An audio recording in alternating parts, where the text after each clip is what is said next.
So, Cliff, let's start talking about the campaign a bit. Yeah, man. Obviously, it left the first game, ended on a cliffhanger, and we don't really know what's happening.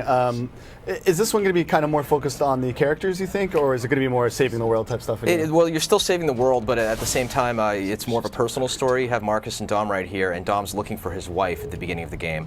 By the way, that crane right there, Marcus will be able to operate in the full version, and he'll guide Dom across on the other side of it. A little vertigo moment here. And so the game is more epic in scale, but it's also more personal as far as kind of getting to know who these guys are and what motivates them and what's going on in this world.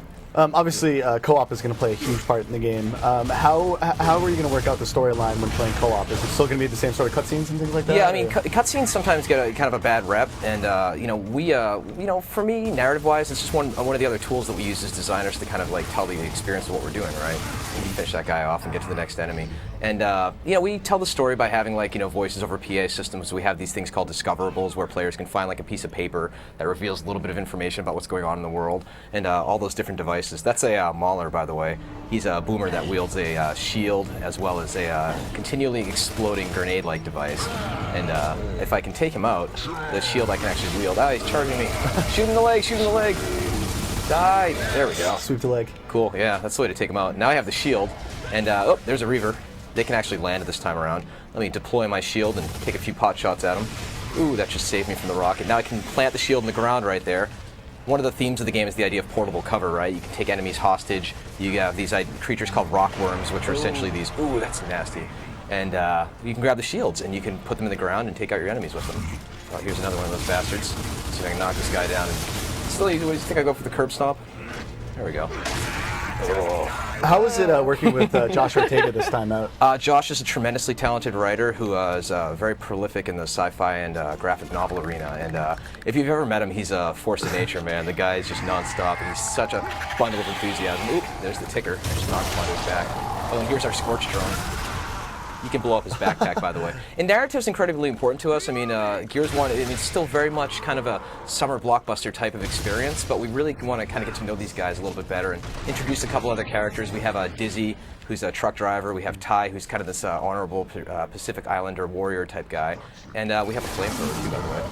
Yeah, actually, let's talk about some of the new weapons. Obviously, flamethrower is one of the pretty big ones, yeah, but I saw a few of them last night that were equally awesome. Yeah, we have the Gorgon, which is a semi-automatic pistol, which you might have seen me use a little bit of. Ooh, the Tinker got me. And then we have the Mulcher, which is our Gatling gun. And that's... the Mulcher? Yeah, it's named appropriately because it basically mulches your enemies. And let me finish this guy off. Oh, let me actually grab him. Look, there's our hostage. And we have a mortar launcher, which is tremendously heavy, and you can launch explosives across the entire map, which is very, very useful in multiplayer. We've seen the hostage thing a few times now.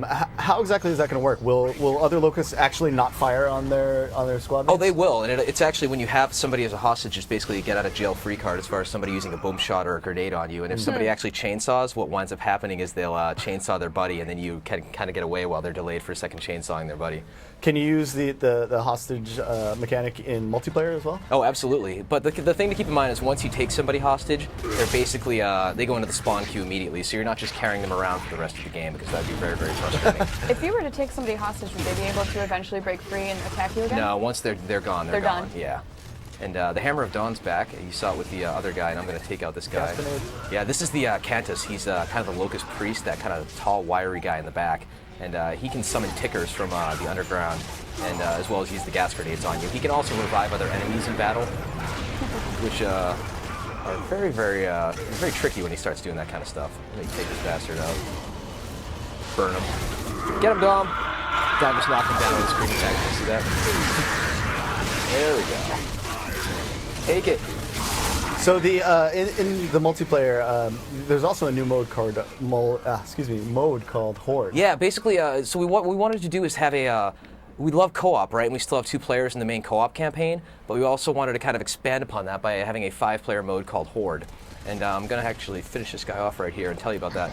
So it's basically 5 players against wave after wave of Locust, and I like to pitch it as kind of a Geometry Wars meets Smash TV mode. And we had some great hands-on time with journalists last night. Everybody was hooting and hollering and dealing with the wave after wave of Locusts that are coming after them.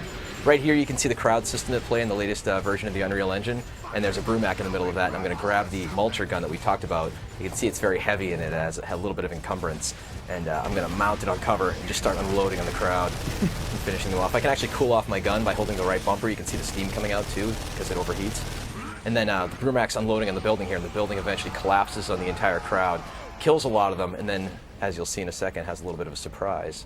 Got to get out of the burning building first. It's starting to look like Backdraft up in here. Nice fire effects and everything. How is to go back to the Horde a little bit? Yeah, to man. go back to Horde a little bit. How's it going to work as far as getting through one level and then you go to the next one? I assume it just gets harder and harder. It or is does there get more harder and harder. enemies, or- We're looking at about 50 waves right now, and we have all sorts of different types of enemies that start coming in, and we kind of ratchet it up to the next level, so it gets a lot more challenging. And then the elevator's sideways here. And so what winds up happening is we bookmark after 5 waves, so you can basically try and play through and get on the leaderboards. And once everybody holds up, it's a ton of fun. Let me just say that I am big onto small details in games, and the side winding elevator with love the that. falling building to me is nicely done. I love the little audio of how it Nicely sounds done, all sir. screwed up when it's like the elevator music and it's like. Brrr. There's the Brumak, by the way. He's trapped, and if I can get around to the side of him there. Yeah, let's get to the surprise, and then we're gonna have to wrap. Yep. We're wrapping up right to the end here. Can we just stay here and play though after we're done? Oh, yeah, dude. If you slip me a few bucks, I can actually give you a copy here. Nice, nice. So let me just finish this guy off here, and this is the driver of the Brumak. Knock him out. Boom. And now, looks like I might be able to actually climb in the back of that and potentially use it. If only we could see that. Well, we'd love to show that. Over there and We don't finish want it to off. spoil everything. Right. Here we go. Awesome. We could ride it. Speed this whole operation up. Reavers were one thing, but a Brumak? If they can ride them, so can we.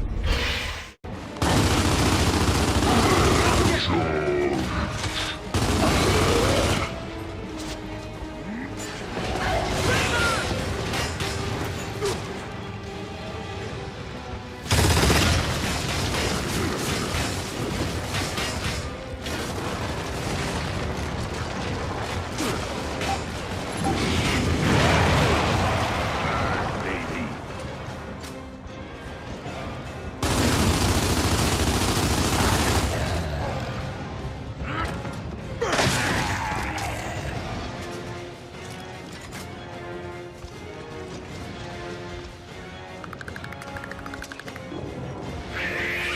Take her!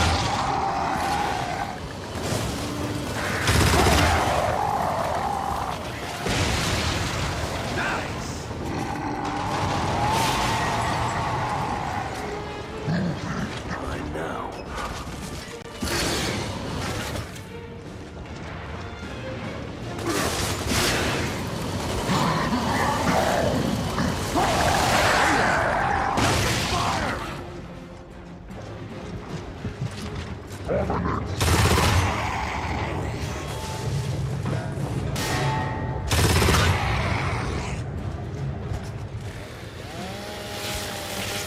Man, that was nasty. Ah, shit! Brace yourself, we're going down!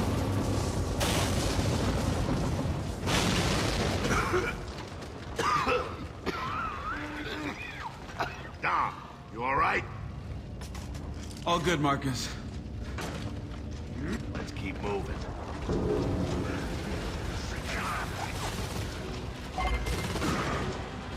Incoming in!